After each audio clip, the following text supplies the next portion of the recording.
Hello and welcome to part 5 of this mod making series for the mod Locked Loot Containers. It's a little bit late, not super late here, but I'm a little bit tired, but I felt like doing a little recording and a little bit of coding to make a little bit of progress on this, so decided what the heck. So if I sound a little bit tired, because I am, the first thing I wanted to do was to address some comments in the last video, part 4. The first comment I'll address is from Firestick25, and they mentioned that they read the descriptions, because in the description I say, like, probably nobody reads this, so So thank you for reading descriptions. You are of the minority that actually does this, I believe, for many videos out there. And usually I put some useful stuff in my video descriptions. And in this case, for these mod making videos, down in the description, a link to my GitHub profile page, as well as a link to this mod's current GitHub repository that I've been updating basically after any changes that I make in these videos. So whatever frequency that is. So if you want any of that, it's down there in the description. And I usually put any other useful things down there as well. And then the other comment from Ethan Ross, once again, where he describes more of the differences between oh man, I forgot to click read more. Crap. Well, whatever. But he describes some of the differences between arrays and lists. And I guess the main difference is, like, I already kind of knew this. Like, you know, I know, like, I did mention that they're different things, but they're similar in kind of what they do, I suppose. Just for the sake of it, and we'll definitely have to talk about this kind of stuff later on, as we get more into that kind of stuff more often, the using an array or a list, stuff like that. Generally, like, an array is a variable, and a list is an object slash data structure, sometimes predefined in a programming language. And arrays are good because they are variables which generally have good memory management aspects, while lists use more code and sometimes memory to accomplish something similar. That's kind of the main, like, surface level big differences between them, but also things include how you actually instantiate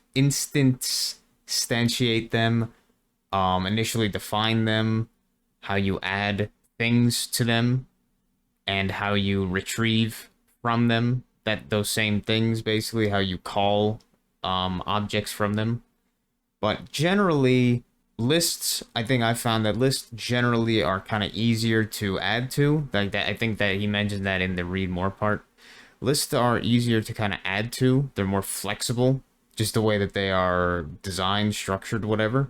Whereas arrays are more static, in that you kind of have to, you don't always have to, but you kind of have to, in some cases, predetermine how much space is allotted in a array, kind of. Like, there's wiggle room for both ways. One thing that's useful with list is that you can kind of use a list to do something, and then later on you can do something like toArray, which turns the list into an array, basically. I don't know how the speeds and stuff like that are really differentiate, but I'd say generally for a lot of operations, depending on what you're doing, you could kind of use them just like whichever you want. Even though, yeah, I know there is differences. Like, you kind of just use them the way you want, because the performance is generally going to be not, like, noticeable. It really just depends on what you're doing and how often you're doing something with them, I guess. How frequently it's happening. But yeah, thank you again, Ethan Ross, for the comment and the added context or detail about that specific thing. But now on to the actual thing I was going to try and do a little bit of for the coding part today. So, as I mentioned, is I was probably going to make or try to make the custom game object that is going to be used for these locked chests, whatever you want to call them, these locked objects that are going to be made from this mod and will replace or override loot piles and other things to do what they need to do. So what I did with that is I copied from my, just like I copied over from that other mod that I never finished or whatever, Better Random Encounters. I copied the custom object or whatever, the custom object, custom class thing that I used in that to do similar stuff, like stuff that is completely custom that I didn't have to take from the DFU code, stuff like that. So I could do my own behaviors. But I took that code and I copied it over to this mod's scripts, and it is called, I just for now called it LLC object, which does not stand for Limited Liability Corporation object, but Locked Loot Containers object, which is probably just a temporary name, but it really doesn't matter too much. For now, it is what it is. Well, with that, I put it in the Unity editor, or this files here in the Unity files. And when I launched Unity, it populated it with metadata, and it automatically hooked it into the whole project, basically. Which can be annoying having to launch Unity to do that, but it's not really that big of a deal. That's why I just did it off camera and such. But this object currently has well, I changed the namespace as well as the class name to something completely different, that being the thing that is more appropriate, LLC object. And all this other stuff, a whole lot of this is going to be completely removed, changed, because it's not necessary for what this current thing is going to be doing. And there's going to be more stuff later on, and hopefully now that gets added, not just removed as well.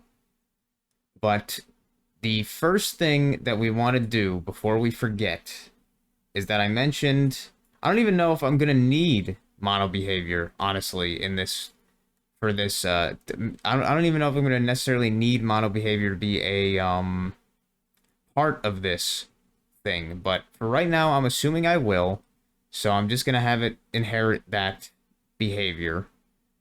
But with that, I also mentioned in, like, the first or second video, or maybe third, I forget. But in one of them, I mentioned that mono behavior objects or classes that you're including in a mod need to be added to the game scene, similar to the mod mono behavior itself. So we will do that.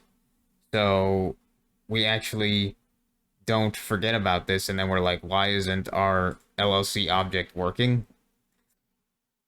So I'm going to copy what I did from Better Random Encounters, its main, and it's down here.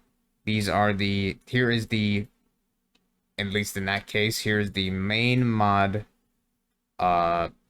component, whatever, object being added to the scene, the game object, just like we are doing over here. Essentially, it's just a slightly different way of doing it. And then down here, just below those, are these three other objects that all are mono behavior objects or classes, whatever, components. And in this case, it was from BRE custom object. So I'm just going to copy and paste this. I'll just close it. I'll keep it open for now because I'm not sure if I'll need it or not.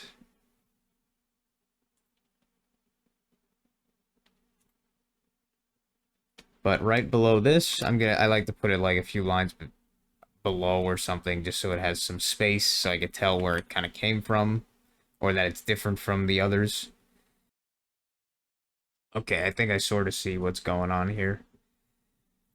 Is that you're basically taking the game object, like, of your mod. In this case, locked loot containers would be the game object from this, I guess. And then you're just tacking on more components to it. Your own components or objects, whatever, game objects.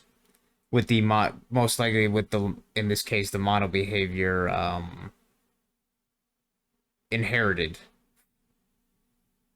by it, I guess. So how will I do it in this case?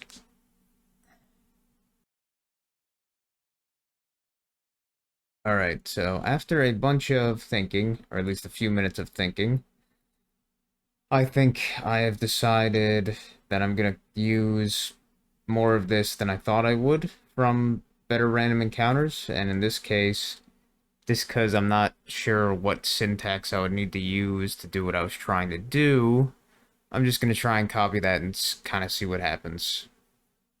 We'll see what happens later. I mean, I get the idea of what I'm trying to get at, so that shouldn't be the issue in the end. So in this case, I'm going to have var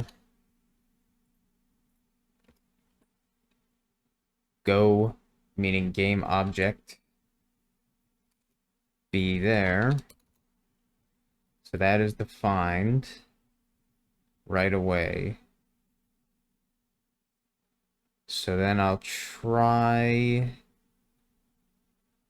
and see if I could have instance here just equal to one of these, but I'm not sure. And I'll make this LLC object as well. But let's see what happens if I remove this and just put GO. Let's see if it still works. Apparently, it does. Apparently, it does. I guess. I mean, we'll just have to see later, but... Alright, we'll just do it like that then. We'll have var, we'll define var go game object equals new game object mod dot title, that being locked loot containers. And then instance up here will become go dot add component. It'll add the component, the main script to the scene. And as well as just after that, it'll add the LLC object script to the scene, which is what we want. And now, with that added, LLC object, you know, if we actually, like, tried to launch the game and stuff, should be there and workable and such.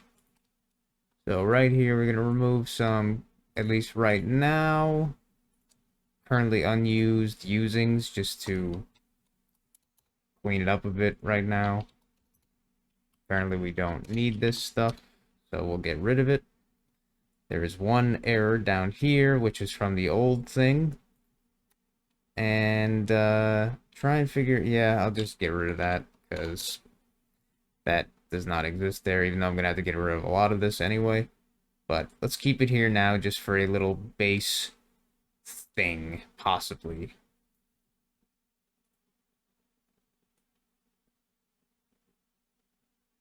Just for a base thing to kind of start off on. So this new object or class that we have, that we plan on using to be basically the main object for our loot containers, the loot containers that will be being replaced and or what will be replacing certain loot piles and such with this locked container thing.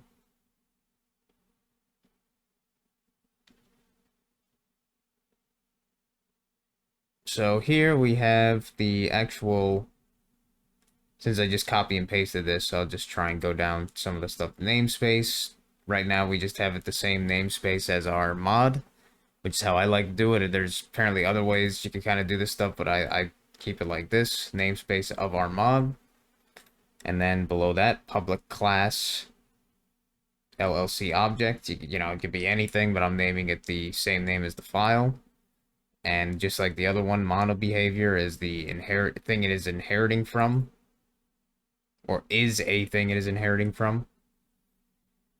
And then these regions are just there as a organizational thing, as a clean thing, like this hashtag region fields. You know, you could type whatever you want in this part. And then below that, it is connected to a hashtag n region, which basically just allows you to close and expand that region that it is defined as to make it easier to go through the code if you want to, if you have thousands of lines of stuff. It's handy to have this organizationally, but it's not necessary at all. It's just nice. It's nice for the human readability part. So we got some fields in here that most of them I'm going to remove, but in this case, I will keep one of these text file.token arrays technically, or whatever. Yeah, text file.token arrays, which is basically just a fancy string or fancy thing of words, which, you know, you could use for text and stuff, but it has a formatting component to it. A token being a formatting component that Daggerfall Unity has defined for itself. So you can use it to do stuff like center justify, or right or left justify, change some other attributes and stuff like that. It's handy. I use the tokens a lot because I do a lot of text that way, and it's easy for me to work with it personally when I work with the text tokens like that, so I use them often. We'll get into that more later, but for right now, we'll keep one because we're definitely going to have text in some way that'll be attached to these kind of things. Like, it'll trigger in some way, most likely, for various stuff. We'll probably have way more tokens than this, but in this case, we'll just keep this one. We got a bunch of bool values. We got an ID value. This value we're not going to use. Event name right now we won't use, probably. Inventory populated. That one, maybe. It's just a bool value, but get rid of that. Keep the ID value for the heck of it for now. And honestly, we'll just get rid of most of these for the time being until we think of fields or variables that we will definitely want to have in this particular custom object. And these are just ways to more easily retrieve these values from other parts of the code and stuff. They're good to have. They're good to have, these get sets. But for right now, since we just removed a bunch, we'll get rid of this. The ones that we removed, but keep the ones that we did not remove. And it's much cleaner already. Public methods, that's just for later. And now we have over here in the update, which we may not even have an update function for this in the end, but we will see. But for right now, we will look through this and see what stuff we can definitely remove that we won't need.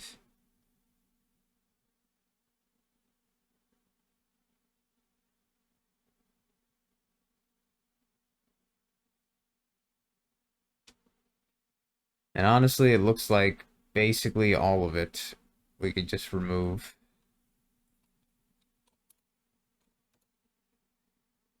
And we'll keep these two just for potentially later, which are, we'll talk about them later. It's not, I mean, maybe it's important. It's useful to have, like, you can try and optimize the updates so they're not they're not running at times that you don't want them to run or they don't need to run, such as when the game is paused in some cases, or the game is currently loading and stuff like that. You don't really want it to run, so it'll just check for that state in the game, and if it is in that state, then it'll just stop the entire running of this function, method, whatever, right there. Basically, it's useful to have these kind of things there to control it better. Control when the update actually does update or runs your method and such.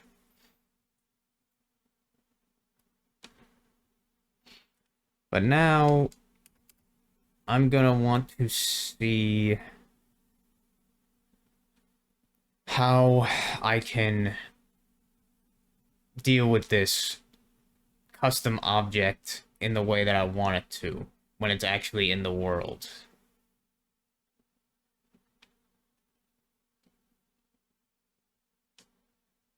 So I'm probably going to have to read a little bit, or I'm definitely going to have to read a little bit on how to register custom activation objects, which basically just means register custom things that are normally don't have a custom activation. Like, say for example, when you click on a shop shelf, that is a result of a activation kind of trigger that is attached to it. So it knows that when you try to click on that thing, that it does what it's supposed to based on whatever behavior it has attached to it. And a custom activation thing, registering a custom activation basically says, okay, this object that I added, or this other object that normally didn't have these activation parameters attached to them, they now do.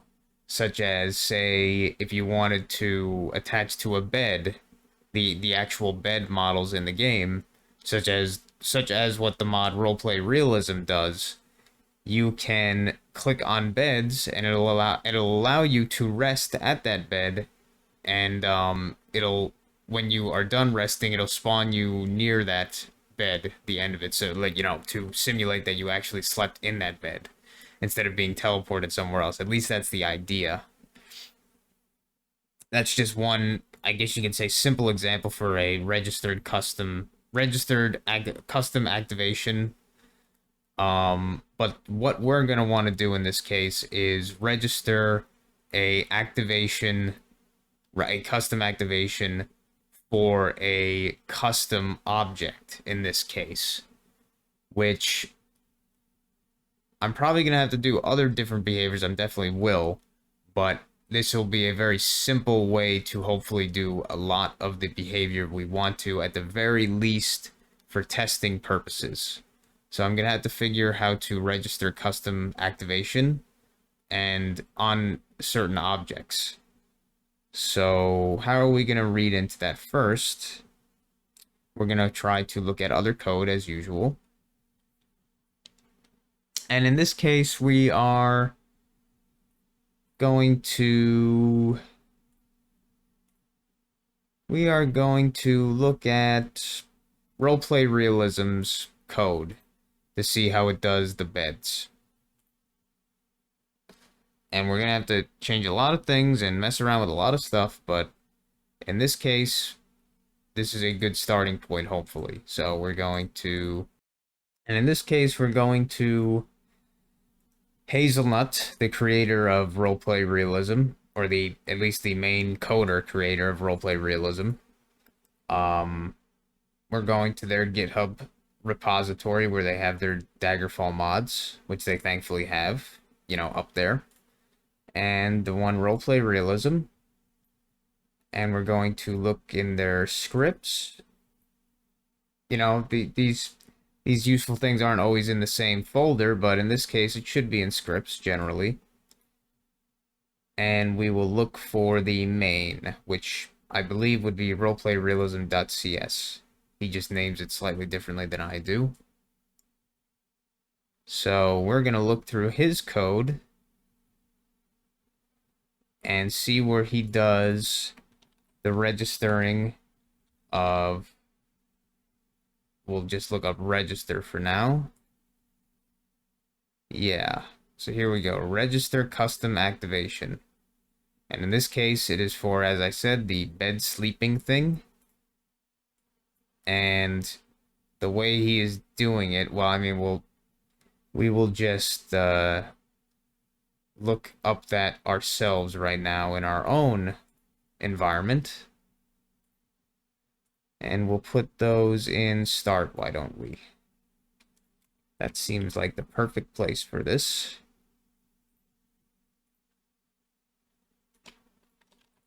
So we'll just copy and paste one, and then see where it goes from there. So luckily, we do have player activate already there, I suppose.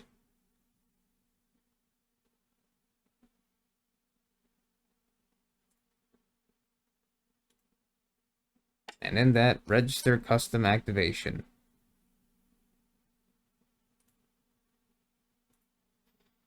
And in register custom activation, there is a parameter of a mod, or a an argument for a mod object, which we do have, which is this up here, mod. So whatever mod is registering it, and then a model ID value, which this is where it's going to be a little bit different depending on what you're trying to register with. And then a custom activation thing, which I have no idea, which I'm assuming is mostly just a method, but I'll have to look through Hazelnut's code in this case to see what that is. And luckily, it's down here, not too far away. Yeah, so I'll actually kind of just copy this for the time being, and then we'll look at that ourselves later. Or do whatever we want to with it later for our own purposes. And in his case, basically whenever this custom activation for clicking a bed activates, it'll push the window for the rest window, and you know, just like when you press the R button, whatever the rest button is, it brings up that window, and then you can specify how long you want to sleep and such. And in this case, this is just what it is doing, essentially, is when you click on a bed, it opens up that window for you, so you don't have to press the rest button, and it gives you that idea that you're actually sleeping in that bed, basically. As well, I think it also shouldn't try to spawn you near it, but I forget where that behavior happens. But I think it's supposed to do something like that, but the main idea is that that's what it does. This custom activation normally would not be there, but it is registered, and then it allows you to do whatever you want with it, essentially. And in his case, he is using a model ID, a model and a model ID, which would be these beds that come from the game files, which in this case, I guess one of them at least is 41,000. And then the other ones are like 41,001, 41,002. I think you could find those in the 3D model viewer or whatever, the model viewer tool that Inner Karma made for Daggerfall. But I think you can I'm pretty sure you could register anything, basically. You don't have to just register models, you could register sprites or billboards. So we'll have to look. He just happened to use that one, which uses a uint and a model ID. So let's look up register custom activation and see what other ones, yeah. For a flat object. So here's another, you would call it overload for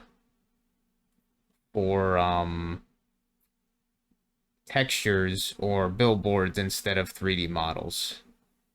And in our case, Probably for the initial thing, because I don't know, I've never done models or anything like that. Probably for the initial thing, we're going to just do a billboard for, like I said, the time being, and then eventually we might add a model if we want. But just to make it hopefully easier, we'll just do a 2D sprite. So we're going to do this instead, so it'll be int, and then a texture record. Which it won't change the actual like overload here because I don't think we're specifying, basically we're just giving a value.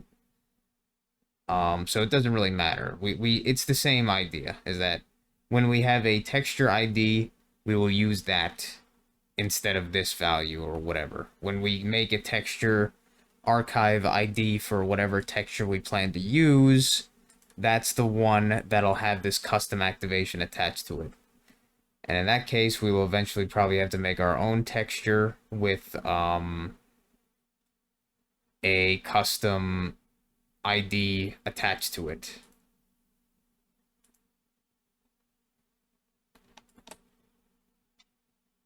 At least that's hopefully the idea. That'll work in the end. Because I've never... Not sure if I've seen custom objects added into the world that also, like, ones that aren't from the vanilla things that have their own behavior. I'm not sure I've seen that yet, but we'll just have to see when in due time. And as you can see, you could also, if you want, change the activation distance from the default value to something else, which is cool. You can make it either shorter or longer activation distance. But now we have that, this register custom activation. We still need to have our own texture, everything like that, and we still need to have our own method here. And as you can kind of see, like, I'm not 100% certain how a lot of this stuff works, but you can see that this bed activation method also has this raycast hit argument attached with it or whatever, like it has it there. And the reason is that these, I really don't know too much about these delegate things. This like type here, this custom activation type delegate thing, is that it also has as an argument the raycast hit, which I'm pretty sure basically means when the raycast, that being when you click somewhere, the ray is created, the line, the straight line that's going towards something, when that is created, that gets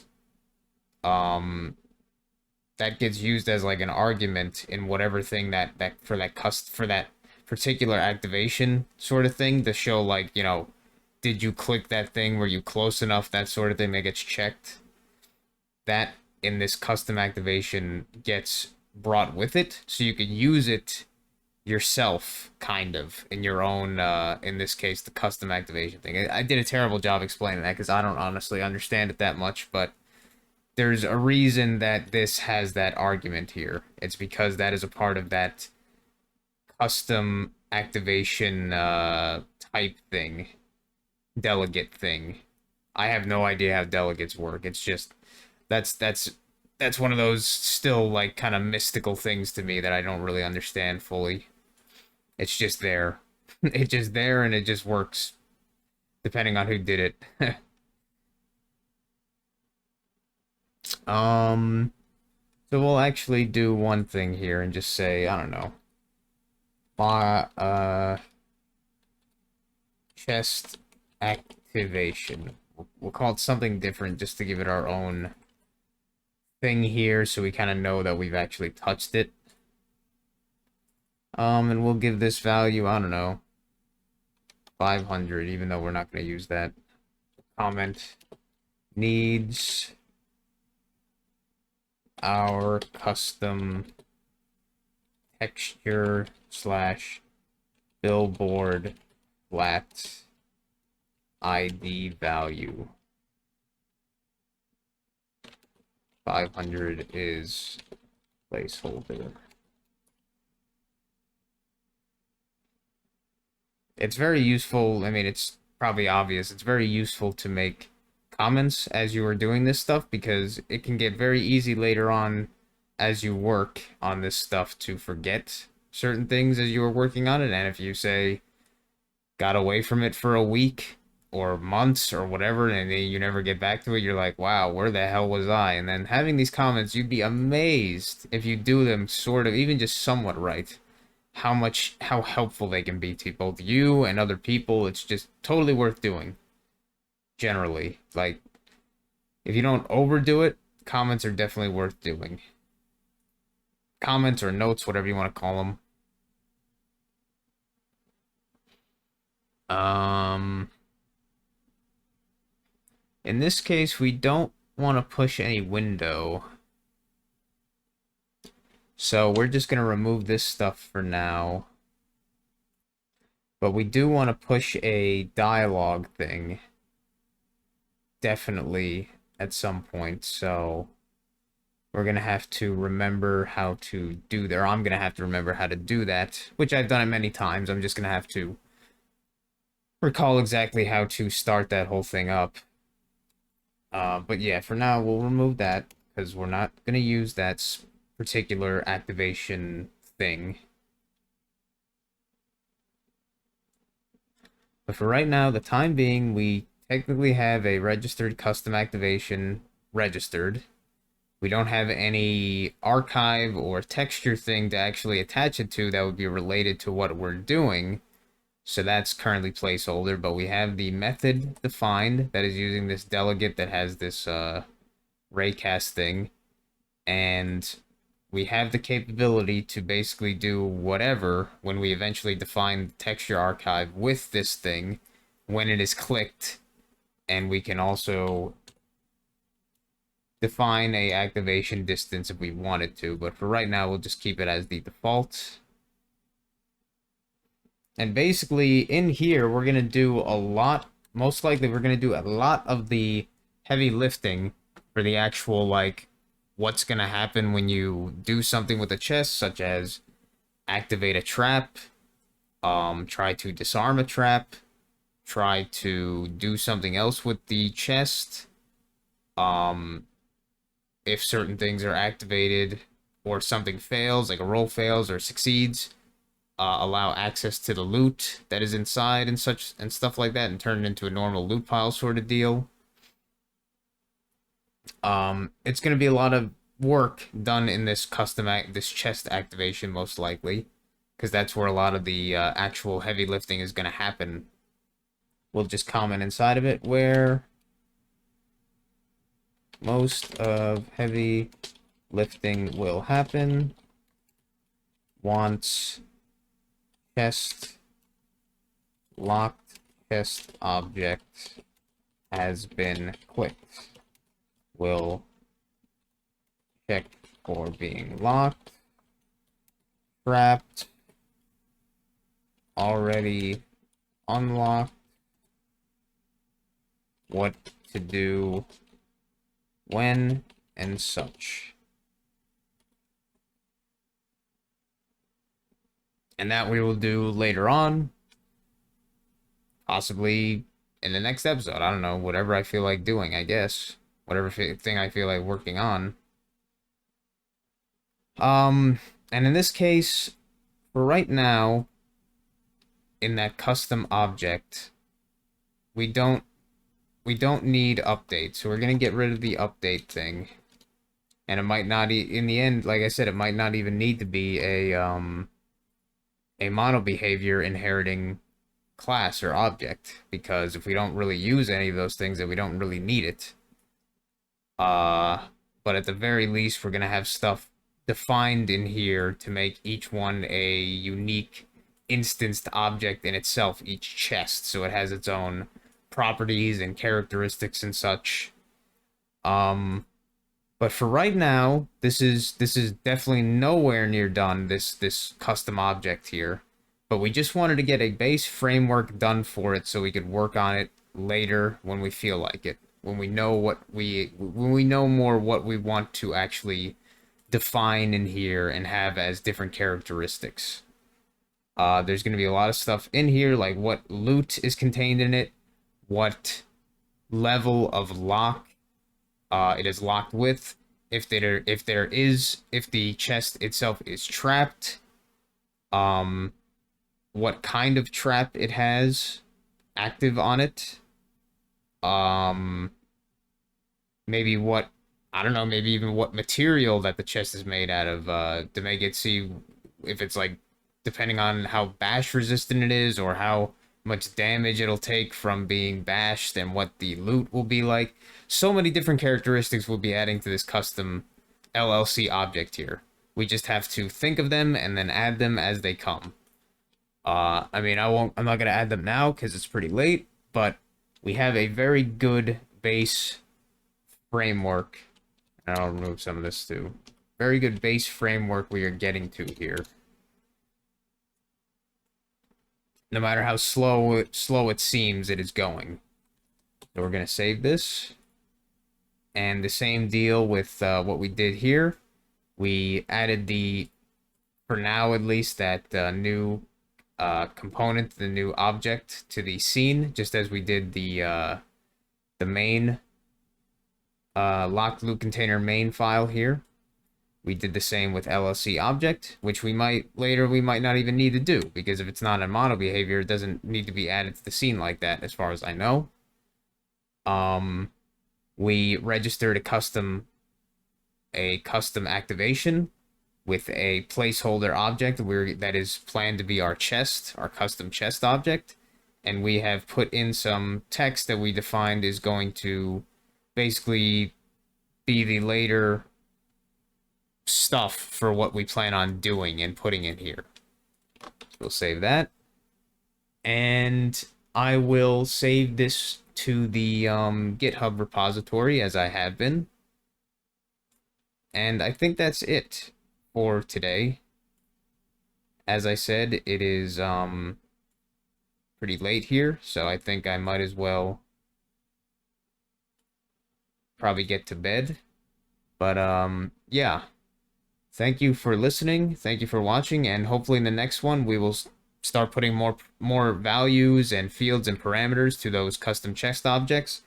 Maybe even try and get the chest object into the game with some kind of sprite or something, so we could actually interact with it and then test it and then go even further with that. But yeah, I feel good progress in this part so far. I'm pretty happy with it. But yeah, thanks for listening, thanks for watching, and I'll see you in the next one.